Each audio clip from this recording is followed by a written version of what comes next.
Hello accounts people, time to have a look at the second task of the first new practice assessment. Just have a quick reminder, get into the good habits. You'll see more evidence in this than task 1 because we're going to be on a spreadsheet that has 390 rows like a real one. Using the keyboard, you'll see me doing that. Although it seems to be taking a long time to go there, it's still the most accurate method. And Control R we're not going to be using, but Control D we definitely will be using. And the other shortcuts are still accident prone. Cell references are plenty, and yes, fastest, accurate is fast. I've actually already downloaded and saved these, and what I've actually managed to do this time is just to try and make it a little bit more legible. I've just seen the previous one I've recorded and uploaded to YouTube. It's not very visible. I'll have to record it at some point. So this I've just made all bold, and this is a different typeface which hopefully is a bit more visible. So without delay, let's get on with it. This is the Invoice tab. It says open invoices. This is the 20x7 sales invoices. We're going to use a lookup function to the net sales column. So net sales will be the price times the number. So first of all though, onto the price list. This is our order. This is actually already sorted out, but just remind you, you need to sort out smallest to largest and make sure this is in numerical order, otherwise it gets confused and it'll come up with the wrong prices for the wrong items. And at a later date we're going to delete some duplicates, then the totals will be wrong as a result, and it'll be quite visible. It'll take a long time to work out what's gone wrong if that's the case. So that's sorted. Now we can do this. Most people prefer this way as opposed to trying to type it in. We're looking in the value for the invoice number C7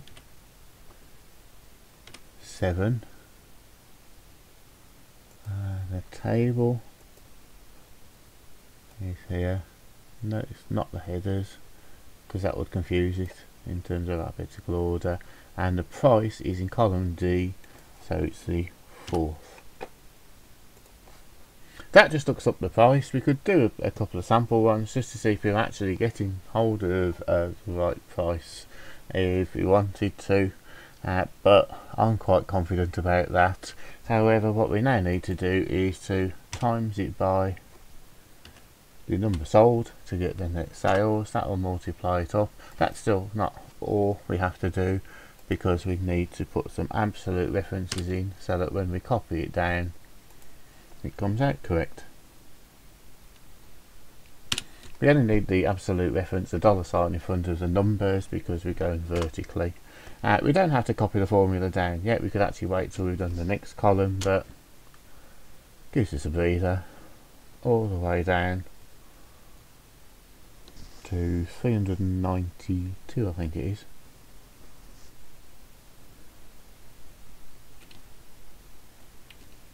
So if you go a bit too far, a bit short, this is why this method works compared with the mouse and most other methods. Control D fills it in for us. And if we wanted to, we could double check. This one, for instance, that's a nice easy one to try and remember because it's 9 times 100. So if we look up for the quartz, 15874, that's the top item, 128 times 9, so we know it's still working. No harm in checking that everything's working before carrying on. And now we need the gross. So we've done this one. The gross sale of each using the VAT figure provided. That's the VAT figure provided. So we've got to do that in the formula. But that's only 20%. So the formula will have to be along the lines of H7 plus H7 times I2. The little number on the previous exercise was on the top row. Net sales, gross sales, adding 20%, that seems to be working. We don't need the absolute, yes we do need the absolute reference because we need I2. Don't need it in the rest of the formula though, because we're referring to these figures, they've got the absolute in them. So again, all the way down, we could have done these two columns together had we been feeling really confident.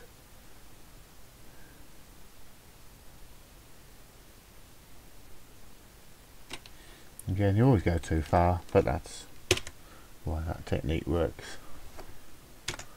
And you end up where you want to be at the bottom. Whereas some of the other shortcuts leave you stuck at the top. So that's the gross, so that's okay. Oh, now we've got some duplicates to remove, the whole of the table. We don't really need to select the whole of the table, I wouldn't have thought, because that's it's going to be on the basis of the invoice number. It doesn't, it's not very clear, that instruction. It really should say on the because we've got lots for each month, lots of each type. We could end up with very few items left if we removed all the duplicates. It's a data function. Remove duplicates, not very hard to find. This is where they need you to do a quick screenshot. I want you to do a quick screen dump, so screen dump first and select all on the invoice number, and it's got rid of 2, and the instructions put the number 2 there into our screen print area, just to prove that we've done it. And back to our invoices.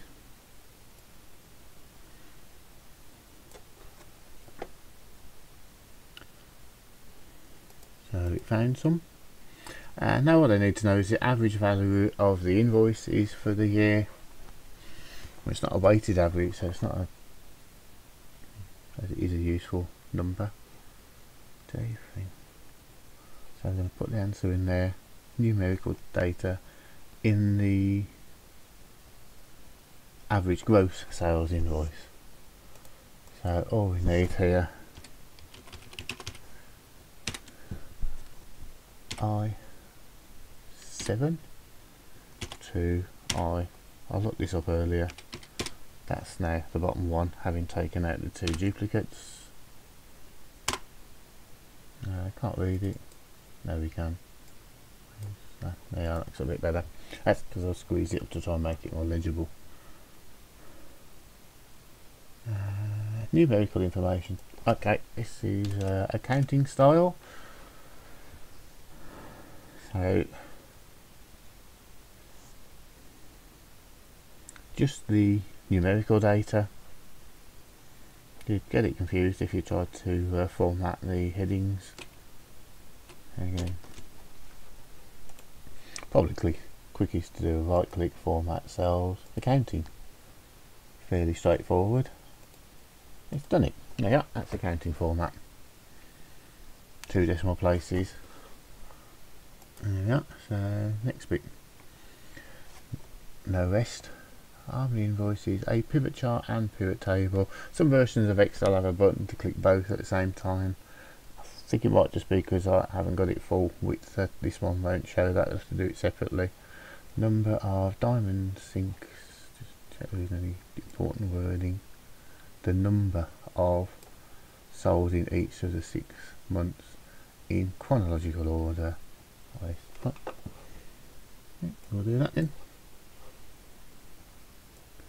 So on to our table then. Taking the header, we don't actually need the gross sales. In fact, we only need to number and need to column D. But if you wanted to change it or just to mess about with it, well, it's got into good habit. So that's the data selected. Insert, pivot into a new worksheet, which is what it asks for.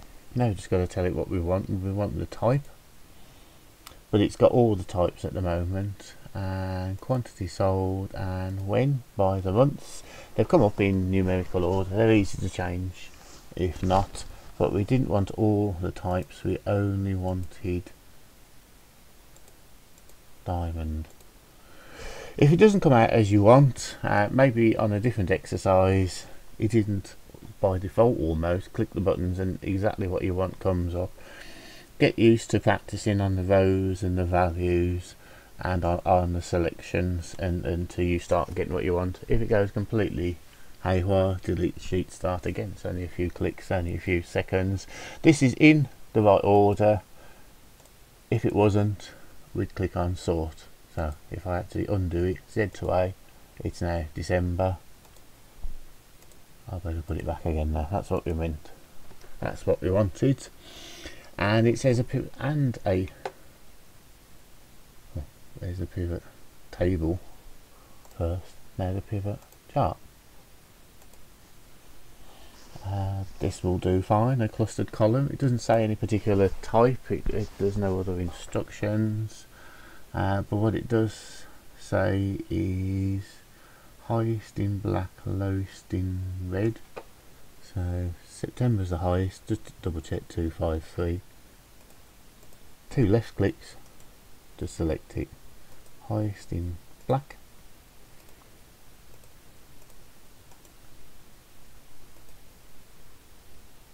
Lowest in red.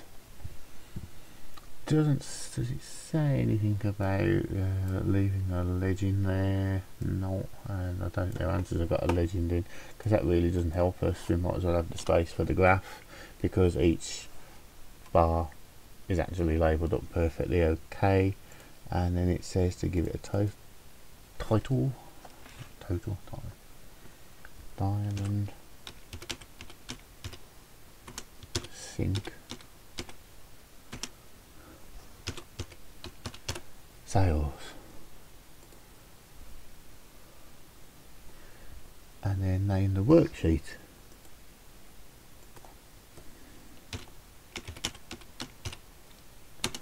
Syncs sold, slightly different name.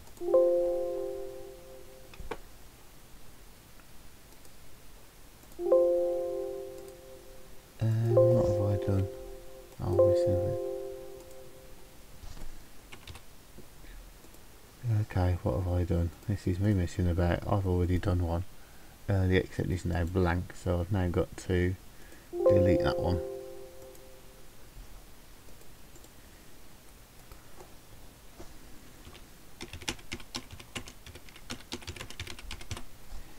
Diamond, it wanted a capital D, let's be precise. Exactly as wanted. No argument, stink sold. You never know what the requirements in the marking scheme are. It's another task. This is for part D, partnership, appropriation and current accounts. They are on a different worksheet. We have, that says 250,000 commission, fairly routine, interest on drawings, no interest on capital, bit of a financial accounts prep revision, and 3 to 2. The BLM worksheet is here, so it's pretty much laid out for you. Horizontal layout, less common than the vertical in the financial accounts prep unit. Shrink that a bit, that'll help. Better fill it in then. And already formatted. Salary 25.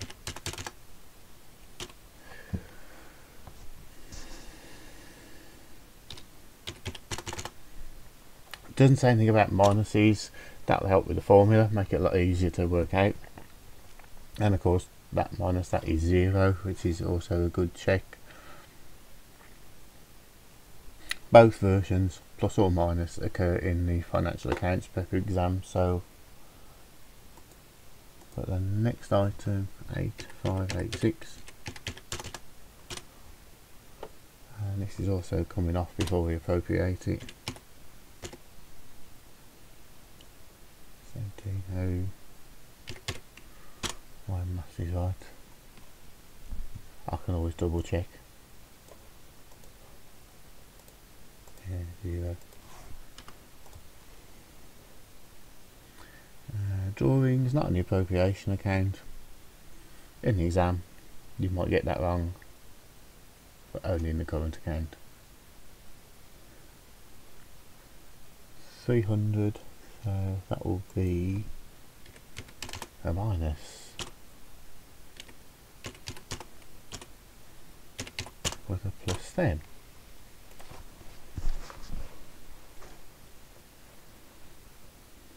Residual profit 3 to 2.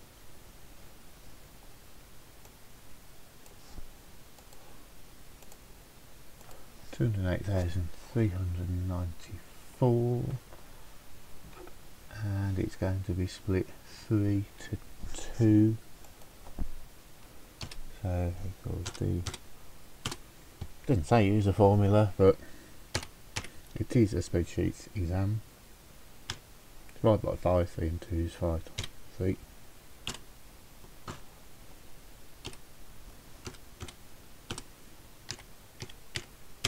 And 2. And again, nothing that you don't always get to do in the exam. You don't always add up those columns, and you don't always add those up. Back up to our 250,000. And then the current account, so we've already got credit balances on here, so it's just a matter of putting pretty much the same information into the current account. So salary on the right side, the credit side because it's owed by the partnership to the partners, drawings on the debit side, credit the bank, debit drawings,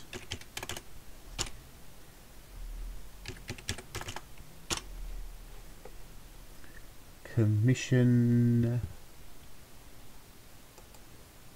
interest on drawings, doesn't matter which way around it is. It's on the debit side now as a T account, so we don't need to put the minuses in. Commission 586, and then their profit share.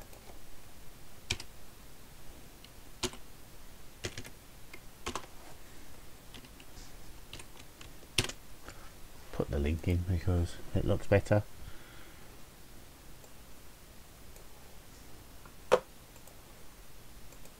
Everything up, and they're both going to be carried down. There's no room for debit, brought down, and they're both going to be on the debit side. So what you can't do is use the cell references very easy. We could use the cell reference for D27 here, but then we get a circular reference here if we put this number in and try to use the reference of B27, a bit like doing a cash book. Had I said B sum and change it, instead of being 26 to 25, then I could actually have used the cell reference, but actually it's really easy to do so.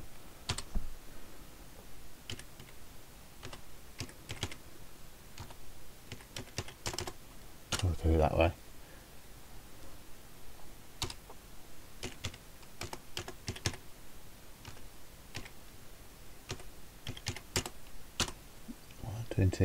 And that's done.